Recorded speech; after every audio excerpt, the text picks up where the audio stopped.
Hey again everyone and welcome to another episode of Beards and Board Games with me, Georgie. Today I'm going to be reviewing HIRTH, a two-player abstract game designed by John Manker that recently made it on Kickstarter. This game is designed to be a game that two Viking chums would play on their way down to their local pub, brewery, funeral, pillage, whatever kind of session that their Vikings want to have. The game itself claims to be a game of non-stop. Non-stop? Well, I guess it all stops because there's always a winner. But it claims to be a game of endless strategy. And our abstract game that claims to be endless strategy, most of these things end up becoming a bit mathy after a while. You can figure them out. It doesn't take away from the enjoyment of them, but however, this is just the way of abstract. Endless strategy? I don't know. Let's go and find out. This is HIRTH. Okay, so here's the game map for HIRTH. It's a sort of really nice embroidered mat that just sort of rolls up, folds. This big token here is your king. These three are your boats, and these are like your Viking warriors or bodyguards, but these are actually the HIRTH in the right pronunciation. I'm not going to go through the pronunciation of everything because, to be honest, I am not the best at it. So, boat, king, and I'm going to say bodyguards. You'll notice as well that it comes in gold or silver. Gold always goes first. Now, like I said, when you're playing it up to the 5 points, you would take turns about. It'd be one person would be gold to start with. Next one will be gold the next turn. It just means that each player gets a turn at going first. So the starting setup, each player will just have their king on each side, and like I said, gold will go first. Now, each player gets 5 movement points on their turn. So like I said, with gold going first, I get 5 movement points. Now a movement point consists of putting something onto the board. So this counts as 1. This would count as another 1. That would take another 3. That would make it up to 5. That would be my 5 movement points that turn. Now, you wouldn't have to do that, for example, but say you didn't. I took tail away. I would still have another 2 movement points. Now for another movement point I can 1, 2. Because the boat, or the carve it's actually called, but the boat can hold 4 of my bodyguards all in all. And the boat itself is not worth any strength. I will just add that now. So this is worth no strength. However, if there's 1 warrior in it, or a bodyguard, then it's worth 2, because the boat is instantly worth something if it's got a hearth in it. That would then be worth 3. Now, the aim of the game is to, like I said, get up to 5 points. But how do you get points? So, if you controlled, just say for example, this happened, every section of this middle, then the game would be over, and you would score 1 point. If for somehow or another, I mean, this situation here would never happen, but for some reason, if it did, you would instantly gain 5 points and win because the king cannot back out into any corner. That is another way to win one match of HIRTH, or if playing up to the 5 points, if you do that instantly, you win straight away. You can also win by forcing your opponent off the board.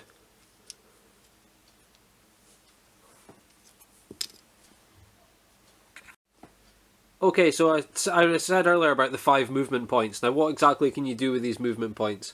Now, any piece can be moved onto the board for 1 movement point. Any piece can be moved into another square for another movement point. Any hearth can be moved into or out of a boat that's on the board, not off the board, only a boat that's on the board for 1 action. 1 action, that would be another action. The boat can also move into an empty space, regardless of how much hearths it's got on it. Also note, when moving, a piece can only move into a space and then move again if the space that it's moved into has already got one of its colours occupying that location. So for example, this king token couldn't move another space here because the space that the king has entered didn't have any other gold pieces in it. Note that kings never enter boats. Why? I am unsure. It's not very thematic. Surely a king could get on a boat too. Never mind. Okay, the other thing that takes place after all the movement has been resolved is battle.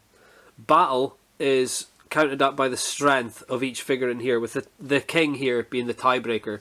So, for example, this with 4 hearths on the boat, so four bodyguards on the boat, is worth 5.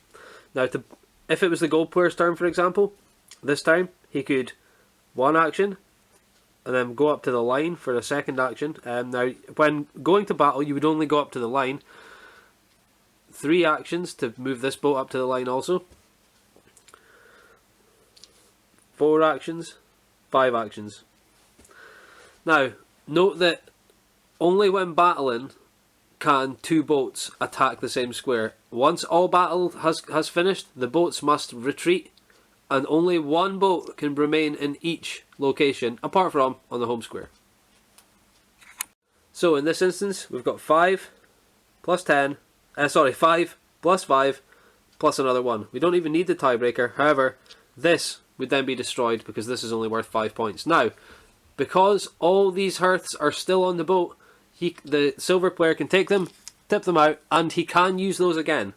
However, if they died out with the boat, they cannot be used again. Again, thematically, I'm not sure why, but with the game being abstract, it does add that extra layer of thought. Once the battle was over, you would decide who would take that location, and then who would have to revert back out. In this instance, I would keep 1 boat here, king here, and let that boat have the location.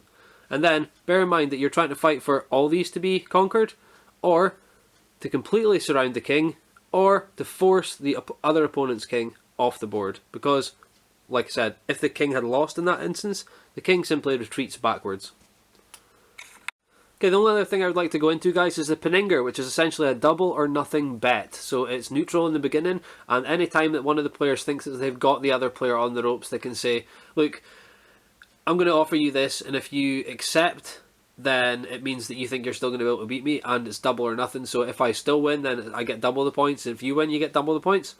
If you don't accept, then you decline the Peninger, then you instantly have to hand me over 1 point. Now that can happen again, so if one player has accepted it, they can offer it back, but that means it then goes to triple or nothing, which is it's really heavy. But if they don't accept it, then they have to play 2 points to the other player. I say pay 2 points, but the other player just gets 2 points. And remember, it's first to 5 in those as HIRTH is usually played. And that's really all the rules to HIRTH. So I think we should go back up and see what I think. So what did I think of HIRTH overall? To be honest, as far as endless strategy goes, of course not. It's an abstract game. Abstract games never have endless strategy. There's always a way that somebody's used this move before or used this pattern of movement before. However, with the 5 move combination each side, there is a lot of potential for strategy, a lot of potential of different things that you can do.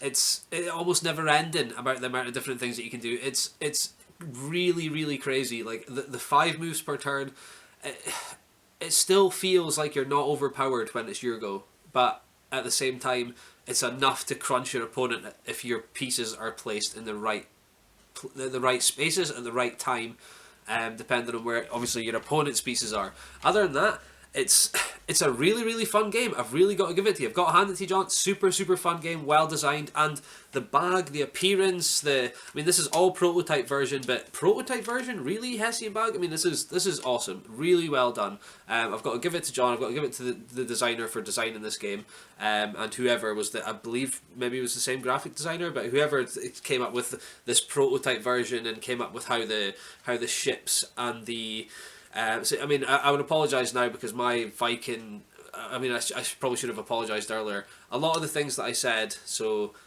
you know, like your boat, just for example, is actually called a carve, but my Viking pronunciation is not that great, so I've just used the English pronunciation all the way through, but there is, to give it more theme, names for all of the the different places, like the boat and the king and your warriors, which, I mean, HIRTH means bodyguard, so that's your hearths are the little pebbles, and then there's the Luftdanger, which again, my pronunciation is not great, and that's the king or the Viking king, and then there's the carve, which is the boat, and obviously then there's the I'll bet you that I'm going to beat you in the turn, and if they don't accept it, then you win instantly. But there's that cool double or not. Double or nothing kind of mechanism when you pretty 100. Well, when I say you're pretty sure, say you're almost 100% sure you're going to win, you're going to try and use this, right? So it's really, really well themed, really, really well designed, and given the fact that this is a prototype, I look forward to seeing what the Kickstarter backers actually receive, given the fact that this made it, and I'm glad that it made it. Great design, great game. Anyway, you've been watching another episode of Beers and Board Games with me, Georgie. Thanks again for watching. I am going to be away for around a week again, but that's simply because I'm away on another holiday. Wish me all luck, because I hate flying. Other than that, thanks again for watching. Don't forget to like, comment, and subscribe. Catch you guys later, and I really hope it's not as cold for you guys as it is for me just now. This episode was sponsored by GamesLore, the UK's largest specialist games retailer, which can be found at gameslore.com.